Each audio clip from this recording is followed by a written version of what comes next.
Hello friends, आज के lecture में देखेंगे एप्लीकेशन ऑफ रेडॉक्स रिएक्शन। देखिए यहाँ पर एप्लीकेशन ऑफ रेडॉक्स रिएक्शन। आज रेडॉक्स रिएक्शन का एप्लीकेशन देखेंगे। देखिए यहाँ पर determination of equivalent weight. Equivalent wait क्या होता है ये देखेंगे, देख लीजिए। अब आगे देखिए यहाँ पर इक्विवेलेंट वेट। इक्विवेलेंट वेट क्या होता है, इससे पहले ये बताइए मोलर मास क्या होता है। मोलर मास किसको बोलेंगे? 1 मोल सब्सटेंस का जो मास होगा उसको बोलेंगे मोलर मास। यहां पर देखिए 1 मोल सब्सटेंस,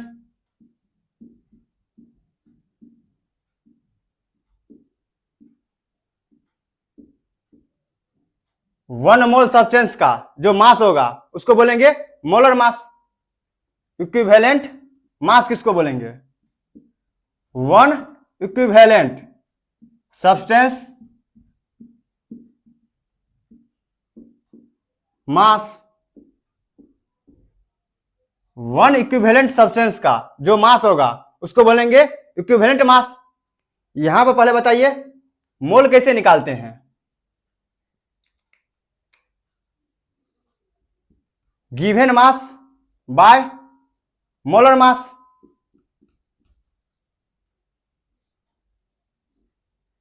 इक्विवेलेंट कैसे निकालेंगे? Given mass divide equivalent mass. Mole कैसे निकालते हैं? Given mass by molar mass. यहां से क्या निकल जाता है? मोल निकल जाएगा। इक्विवेलेंट कैसे निकालेंगे? गिवन मास डिवाइड इक्विवेलेंट मास। तो यहां से क्या निकल जाएगा? इक्विवेलेंट निकल जाएगा। यहां पर निकालना क्या है? Equivalent weight, equivalent mass. Equivalent mass बोलिए या वेट बोलिए। यहां पर देखिए molar mass divide n factor. यहां से क्या निकल जाएगा? इक्विवेलेंट मास निकल जाएगा। आप बोलिएगा एन फैक्टर क्या होता है, ये आगे देखेंगे, देख लीजिए पहले यहां तक। अब आगे देखिए यहां पर ratio of molar weight and number of electrons gained या लॉस। मोलिकुलर वेट और नंबर ऑफ इलेक्ट्रॉन जितना लॉस होगा या गेन होगा, इसका रेशियो निकालेंगे तो क्या निकलेगा? इक्विवेलेंट वेट निकलेगा। यहां पर देखिए equivalent weight is equal to molar mass divide number of electron gain या लॉस। यहां पर क्या बोलेंगे? इसको इक्विवेलेंट वेट बोलेंगे। पिछले स्लाइड में क्या बताए थे? इक्विवेलेंट वेट का फॉर्मूला यहां पर देखिए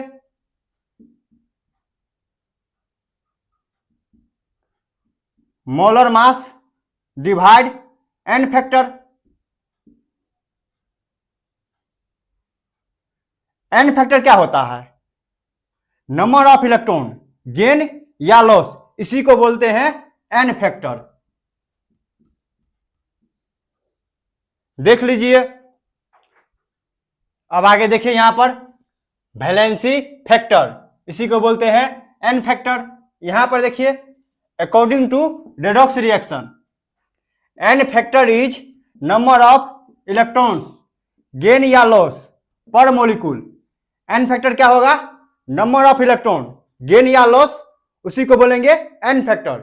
यहां पर याद रखेंगे पर मोलिक्यूल, पर मोलिक्यूल का जितना इलेक्ट्रॉन लॉस होगा या गेन होगा उसी को बोलेंगे एन फैक्टर। देख लीजिए। आगे देखिए यहां पर let's find out n factor and equivalent weight. यहां पर निकालना है एन फैक्टर और इक्विवेलेंट वेट। यहां पर देखिए क्वेश्चन दिया गया है Na से Na प्लस बन रहा है, यहां पर निकालना है इक्विवेलेंट वेट। इक्विवेलेंट वेट का फॉर्मूला क्या बताए थे? Molar mass divide n factor. यहां पर देखिए एन फैक्टर पता नहीं है, एन फैक्टर पहले निकालना होगा। तो यहां पर देखिए सोडियम क्या कर रहा है? एक इलेक्ट्रॉन डोनेट कर रहा है, यहां पर 1 इलेक्ट्रॉन लूज कर रहा है, तब बन रहा है Na+। तो यहां पर n फैक्टर क्या होगा? 1 होगा, क्योंकि सोडियम क्या किया है? 1 इलेक्ट्रॉन को डोनेट किया है। तो n फैक्टर क्या बताए थे? जितना डोनेट करे या एक्सेप्ट करे उसी को बोलते हैं n फैक्टर। n फैक्टर कितना हो जाएगा? 1।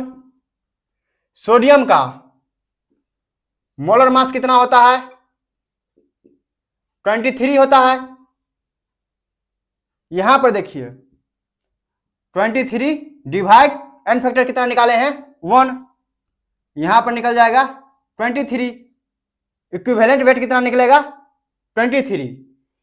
एग्जाम में देखिए सोडियम और यहां पर Na+ रहेगा, 1 इलेक्ट्रॉन नहीं लिखा रहेगा। आपको खुद चेक करना है जो कितना इलेक्ट्रॉन डोनेट किया है, कितना इलेक्ट्रॉन एक्सेप्ट किया है। यहां पर देखिए Fe2+ से Fe3+ पर जा रहा है, तो यहां पर क्या हुआ होगा? 1 इलेक्ट्रॉन डोनेट किया होगा या 1 इलेक्ट्रॉन लूज किया होगा। यहां पर देखिए तो n फैक्टर कितना होगा? 1 होगा। Equivalent weight equal to molar mass divide n factor. यहां पर बताइए मोलर मास कितना होगा Fe का? आप लोग कमेंट सेक्शन में बताइए। 56 या 54? जिसको लग रहा है 54 वो गलत है। जब भी मोलर मास निकालते हैं, इलेक्ट्रॉन लॉस हो या गेन हो, मोलर मास को फर्क नहीं पड़ेगा। मोलर मास कितना होगा? 56 होगा।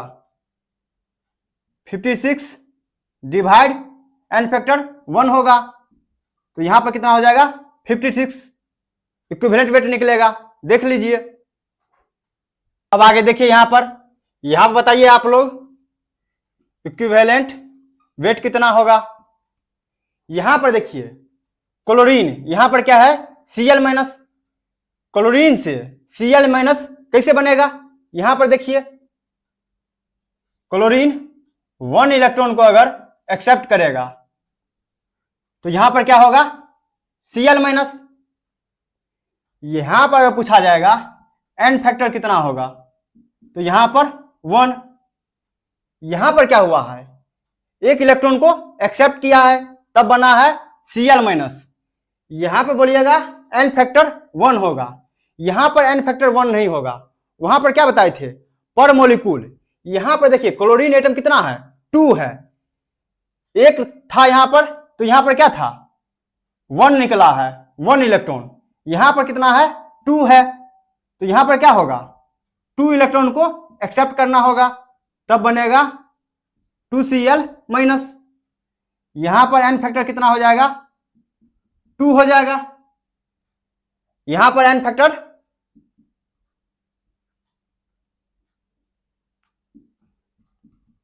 2 होगा। इक्विवेलेंट वेट निकालने के लिए फॉर्मूला क्या बताए हैं? Molar mass divide n factor.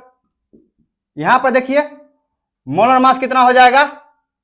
71 divide 2, ये निकल जाएगा इक्विवेलेंट वेट। यहां पर देखिए इस रिएक्शन को बैलेंस करने के लिए यहां पर बैलेंस रिएक्शन है। अगर इसको बैलेंस करने के लिए यहां पर दूसरे तरीका से भी बैलेंस कर सकते हैं कोई। देखिए यहां पर हाफ Cl2 प्लस 1 इलेक्ट्रॉन, यहां पर Cl-। ये रिएक्शन भी बैलेंस है। यहां पर देखिए n फैक्टर कितना है? n फैक्टर 1 है। आप बोलिएगा हम बैलेंस इस तरीका से नहीं करेंगे, हम इस तरीका से करेंगे। यहां पर तो n फैक्टर 1 आ रहा है, यहां पर 2 आ रहा है, दोनों का आंसर चेंज हो जाएगा। यहां पर देखिए क्लोरीन एटम को क्या किया? यहां पर हाफ कर दिए हैं। अगर यहां पर क्लोरीन एटम कितना है? 2 है, यहां पर क्या किए हैं? 1 कर दिए हैं, तो यहां पर मोलर मास कितना हो जाएगा? यहां देखिए, इसके लिए निकालिएगा तो equivalent weight is equal to molar mass divide n factor. यहां पर देखिए, यहां पर कोऑर्डिनेट कितना है, 1 है। इक्विवेलेंट वेट कितना हो जाएगा, पहले तो निकालना होगा मोलर मास 35.5 डिवाइड 1, यहां पर 35.5 निकला है। यहां पर चेक करिए, यहां पर कितना निकला है, 35.5। दोनों जगह सेम है। आप इस तरीका से भी बैलेंस कर सकते हैं, इस तरीका से भी बैलेंस कर सकते हैं, दोनों जगह का आंसर सेम ही होगा, देख लीजिए। अब आगे देखिए, यहां पर बताइए KMnO4 है, यहां पर बताइए इक्विवेलेंट वेट कितना होगा। यहां पर देखिए मीडियम कौन सा है, एसिडिक मीडियम। एसिडिक मीडियम मतलब क्या, जहां से H+ डोनेट होगा, तो वहां पर क्या बोलेंगे, जहां पर H+ डोनेट होता है वो मीडियम कौन सा होता है, एसिडिक मीडियम होता है। यहां पर देखिए KMnO4, यहां पर क्या होगा, एसिडिक मीडियम, तो यहां पर क्या होगा Mn+2, यहां पर ये होगा। यहां पर देखिए Mn का ऑक्सीडेशन स्टेट कितना है, +7 है, यहां पर +2 है, चेंज कितना का आ रहा है। यहां पर देखिए Mn +7 से +2 पर जा रहा है, तो क्या करना होगा, यहां पर 5 इलेक्ट्रॉन को एक्सेप्ट करना होगा। 5 इलेक्ट्रॉन को अगर एक्सेप्ट करेगा, Mn +7 से +2 पर जाएगा, एन फैक्टर कितना होगा, 5 होगा, एन फैक्टर 5 होगा, क्योंकि 5 इलेक्ट्रॉन क्या किया है, एक्सेप्ट किया है। यहां पर देखिए equivalent weight molar mass divide n factor. Molar mass कितना होगा KMnO4 का 158 डिवाइड 5, ये आंसर होगा। आप बोलिएगा, अगर आप लोग को मोलर मास निकालने में कहीं भी प्रॉब्लम हो तो आप लोग मोल कंसेप्ट का लेक्चर जाके देख सकते हैं, वहां पर बताए हुए हैं, वहां से ये सीख सकते हैं जो मोलर मास कैसे निकाल सकते हैं। वैसे एग्जाम में क्या होगा, मोलर मास दिया रहेगा, देख लीजिए यहां तक। अब आगे देखिए, यहां पर बताइए इक्विवेलेंट वेट कितना होगा। यहां पर देखिए मीडियम कौन सा है, न्यूट्रल मीडियम है, मतलब वाटर होगा। यहां पर देखिए KMnO4 न्यूट्रल मीडियम रहेगा या वाटर रहेगा, तब क्या होगा MnO2। आप बोलिएगा ये कैसे पता चला, जो न्यूट्रल मीडियम रहेगा तो MnO2 बनेगा। यहां पर देखिए एक्सपेरिमेंट किया गया है तब पता चला है, जैसे पिछले सेशन में क्या बताए थे, KMnO4 मीडियम क्या था, बेसिक एसिडिक मीडियम था, वहां पर H+ था। एसिडिक मीडियम में क्या होता है, Mn+2 पर जाएगा, यहां पर कितना है +7 से Mn+2 पर जाता है, ये एसिडिक मीडियम है।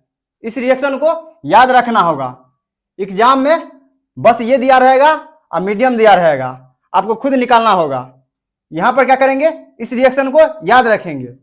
यहां पर देखिए Mn पर ऑक्सीडेशन स्टेट कितना है +7, यहां पर ऑक्सीजन पर होगा -2, यहां पर Mn पर +4, +7 से +4 कैसे होगा,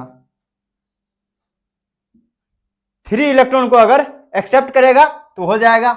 यहां पर देखिए 3 इलेक्ट्रॉन को क्या किया है, एक्सेप्ट किया है, तो एन फैक्टर कितना हो जाएगा, 3 हो जाएगा।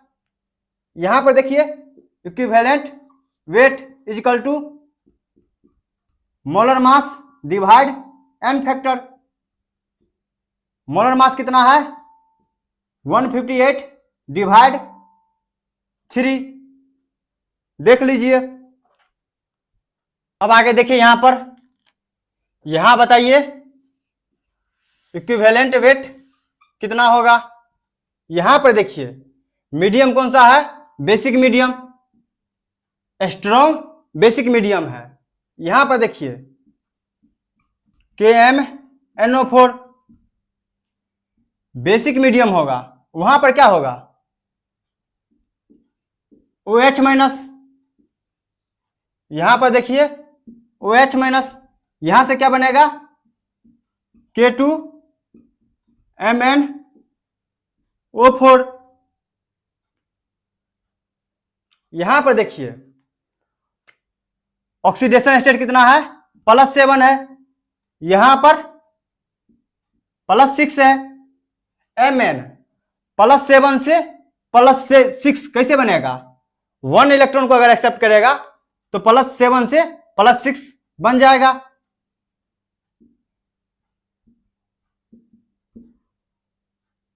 एन फैक्टर कितना हो जाएगा 1 हो जाएगा। यहां पर देखिए equivalent weight is equal to molar mass divide n factor, 158 divide 1, 158 answer आएगा। अगर आप इस रिएक्शन को यहां पर देखिए दूसरे तरीका से भी लिख सकते हैं,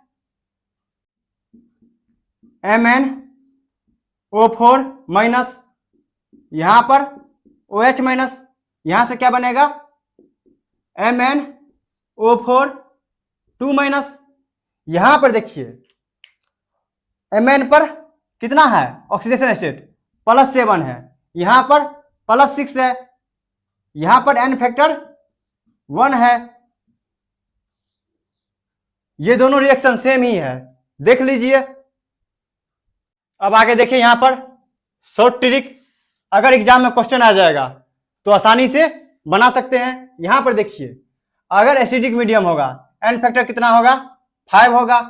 यहां पर देखिए मीडियम न्यूट्रल रहेगा तब होगा 3, बेसिक मीडियम रहेगा तो 1 होगा।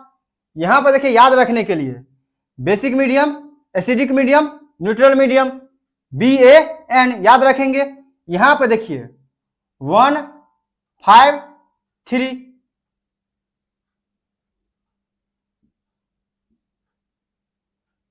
बेसिक मीडियम के लिए 1 होगा, एसिडिक मीडियम के लिए 5 होगा, न्यूट्रल के लिए 3 होगा।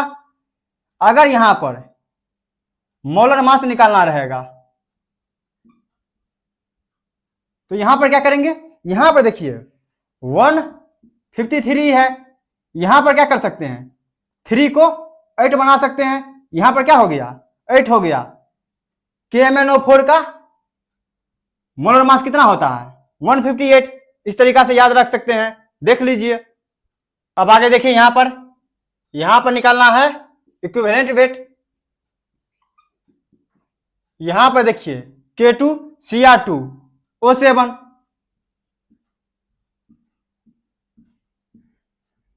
मीडियम कौन सा है एसिडिक मीडियम। यहां पर क्या बनेगा Cr+3। यहां पर बताइए क्रोमियम पर ऑक्सीडेशन स्टेट कितना है +6 है, यहां पर +3 है। यहां बताइए क्रोमियम में क्या हुआ है ऑक्सीडेशन हुआ है या रिडक्शन हुआ है, +6 से +3 पर जा रहा है, रिडक्शन हुआ है, कितना से डिक्रीज किया है 3 से डिक्रीज किया है। यहां देखिए +6 से +3 कैसे बनेगा, 3 इलेक्ट्रॉन को एक्सेप्ट करना होगा, यहां पर 3 इलेक्ट्रॉन को एक्सेप्ट किया है, यहां पर एन फैक्टर कितना हो जाएगा 3 हो जाएगा। ये क्या हो जाएगा गलत हो जाएगा।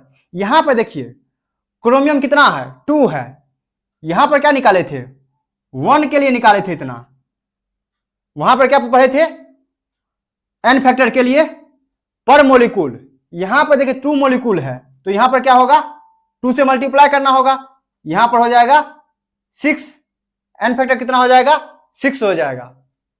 यहां पर देखिए equivalent weight is equal to molar mass divide n factor, यहां पर 296 डिवाइड 6। देख लीजिए आगे देखिए यहां पर बताना है ऑक्जेलिक एसिड का इक्विवेलेंट वेट कितना होगा। यहां पर देखिए H2C2O4, इसको क्या बोलते हैं ऑक्जेलिक एसिड बोलते हैं। ऑक्जेलिक एसिड का स्ट्रक्चर अगर देखना है तो यहां पर देखिए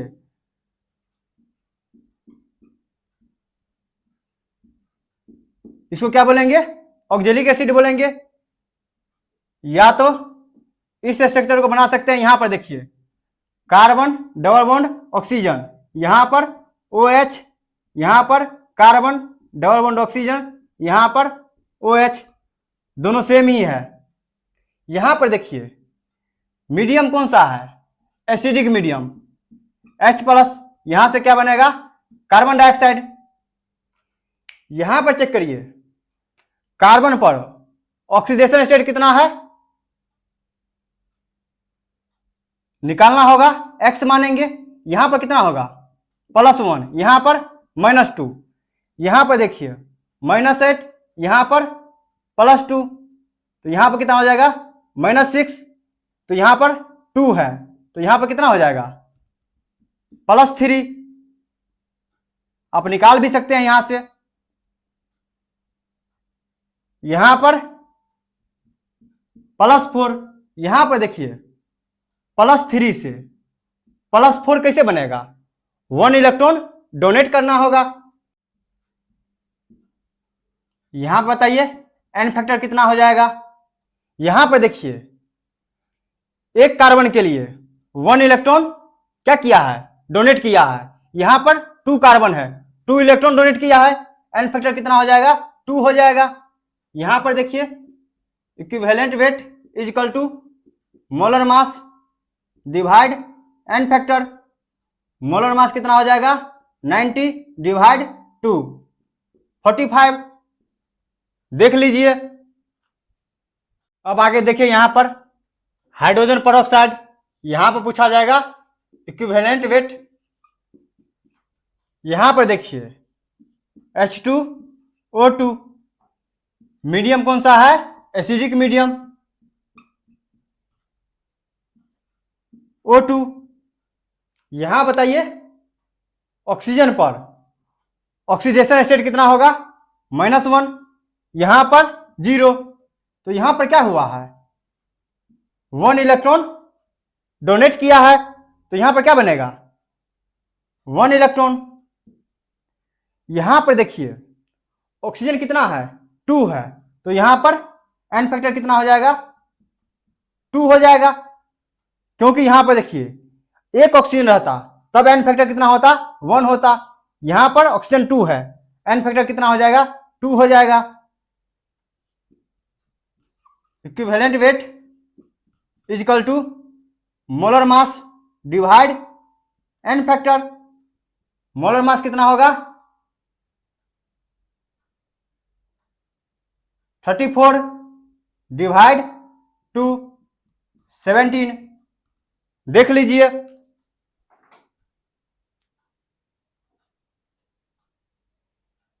आज का लेक्चर समाप्त हो गया। अगर आप लोग को कहीं भी प्रॉब्लम हो तो कमेंट सेक्शन में कमेंट करिएगा। वीडियो अगर अच्छा लगा तो लाइक करें, अपने दोस्तों तक शेयर करें, चैनल को सब्सक्राइब कर ले, नोटिफिकेशन को ऑन कर ले। जय हिंद दोस्तों।